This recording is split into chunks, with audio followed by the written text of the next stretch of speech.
नमस्कार, मी रवि कुमार। जवाब तो आपको देना होगा बोल सरकार या सत्रात 85 आवाजच्या खास स्पेशल रिपोर्ट मध्ये आपलं स्वागत। कशा आहात आपण? मजेत ना? मजेत राहा, हिट राहा, फिट राहा आणि हो, आरोग्याची काळजी घ्या। चला तर मग विषयाकडे वळूया। या अगोदर आपल्याला एक विनंती असेल, तुम्हाला जर काही बातमी आवडली तर बातमीला जास्तीत जास्त लोकांकडे शेअर करा, जास्तीत जास्त कमेंट्स करा आणि तुम्हाला काय वाटतं या बातमीबाबत तर कमेंट करायला विसरू नका। चला तर मग अजित पवारांच्या अकाली निधनापासून राष्ट्रवादी काँग्रेस बिथरली। अजित पवारांनीच मोठे केलेले, अजित पवारांच्या जीवावर मोठे झालेले लोक अजित पवारांच्या पश्चात मागे काय काय बोलतात हे कालपासून दिसूनच येतं। सुरुवातीला प्रफुल्ल पटेल, सुनील तटकरे आणि आता छगन भुजबळ या ज्येष्ठ नेत्यांनी तसं पाहिलं तर अजित पवारांनंतर पक्ष कसा नव्यानं भरारी घेईल याकडे लक्ष देणं गरजेचं। परंतु वैयक्तिक हेवे दाव्यांमुळे पक्षात राजकीय अराजकता माजली।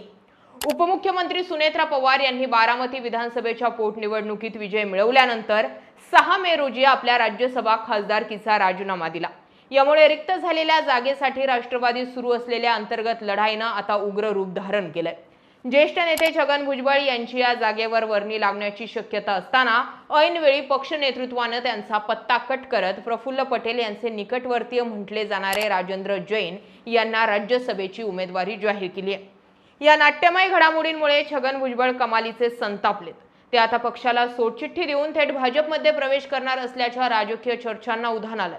तसं पाहिलं तर अजित पवार हयात असताना छगन भुजबळांना राज्यसभेचे वेध लागले होते। आताही जेव्हा राज्यसभेच्या उमेदवारीसाठी राष्ट्रवादीच्या कोअर कमिटीची 2.5 तास खलबतं सुरू होती, तेव्हा भुजबळ हे स्वतः दिल्लीत जाण्यास उत्सुक होते। परंतु भुजबळांनी पक्षश्रेष्ठींसमोर आणि मित्रपक्ष म्हणून भाजप नेत्यांसमोर एक मोठी राजकीय अट ठेवली।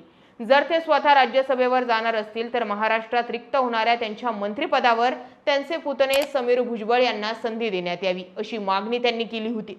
या निमित्तानं भुजबळांना एका दगडात 2 पक्षी मारायचे होते।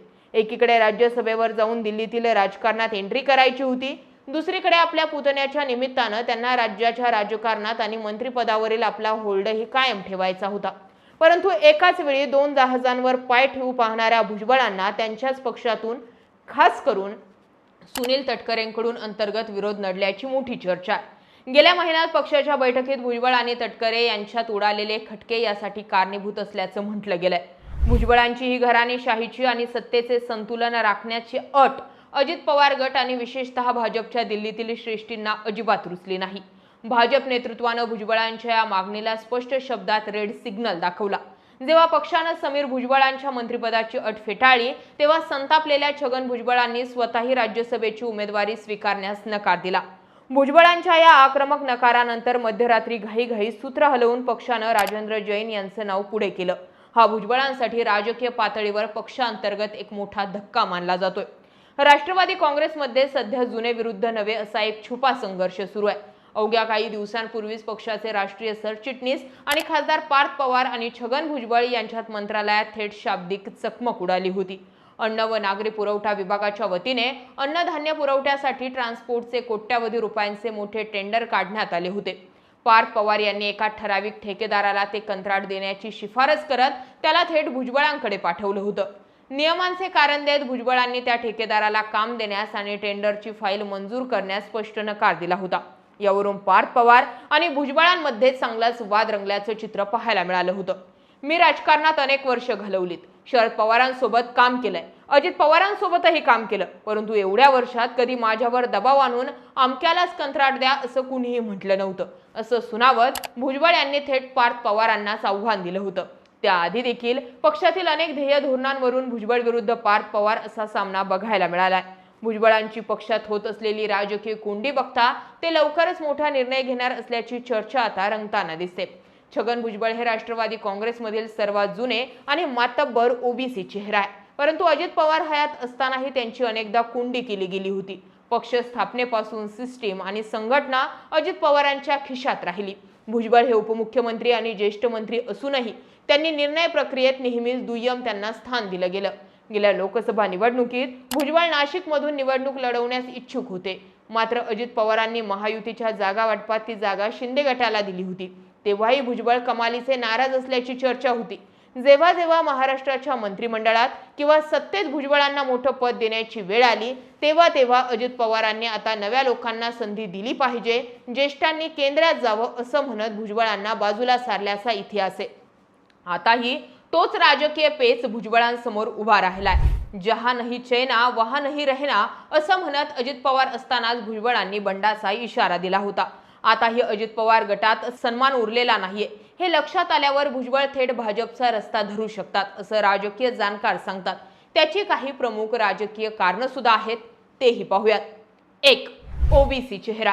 भाजपला सध्या महाराष्ट्रात मराठा आरक्षणाच्या आंदोलनानंतर एका खंबीर ओबीसी चेहऱ्याची गरज आहेच. भुजबळांनी सातत्यानं ओबीसी हक्कांसाठी आक्रमक भूमिका घेतली. भाजपमध्ये गेल्यास त्यांना थेट राष्ट्रीय पातळीवर किंवा राज्यात ओबीसींचा सर्वात मोठा नेता म्हणून प्रोजेक्ट केलं जाऊ शकतं. 2. अजित पवार गटाला शह देण्याची रणनीती. भाजप महायुतीत अजित पवार गटाला मर्यादित ठेवू इच्छित आहे. भुजबळांसारखा मोठा चेहरा जर थेट भाजपमध्ये आला तर उत्तर महाराष्ट्र आणि नाशिक पट्ट्यात भाजप अधिक मजबूत होईल आणि अजित पवार गटाचे वर्चस्व कमी करता येईल असे ठोकताळे मांडले जातात. 3.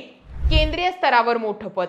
भाजप भुजबळांना थेट स्वतःच्या कोट्यातून राज्यसभेवर पाठवून दिल्लीत केंद्रीय मंत्रिपद देऊ शकतं, ज्याची ऑफर त्यांना राष्ट्रवादीत मिळणं जवळपास शक्य आहे. भुजबळ देखील या खास ऑफरसाठी भाजपमध्ये अगदी आनंदानं जाण्यास तयार होऊ शकतात.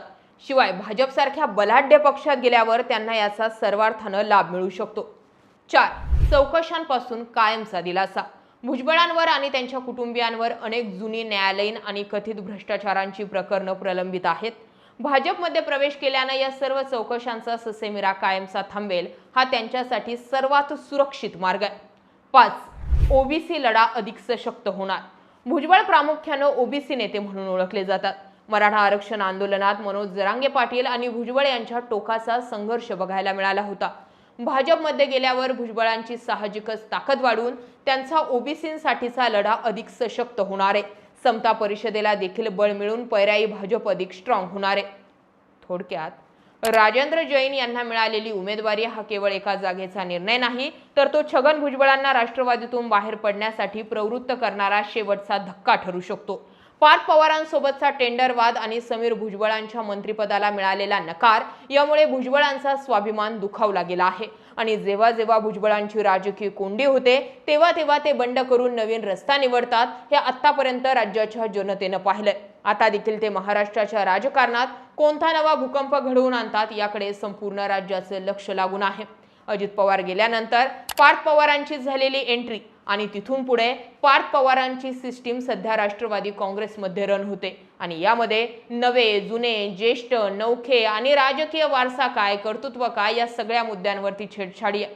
पक्ष वाढवण्याचं सोडून आता पक्षात जास्तीचा वाटा कसा घेता येईल, पक्षात जास्तीची ताकद कशी मिळवता येईल यावरती राष्ट्रवादी काँग्रेसचे प्रमुख नेते लढताना दिसत आहेत. सगळं काही आपलंच असं समजून अख्खं ताटच आपल्याकडे ओढावून घेतलंय. आता या सगळ्या गोष्टींमध्ये किती फुटतील किती राहतील माहीत नाही, पण अजित पवारांच्या पक्षामध्ये फूट अटळ आहे हे मान्य करून चला.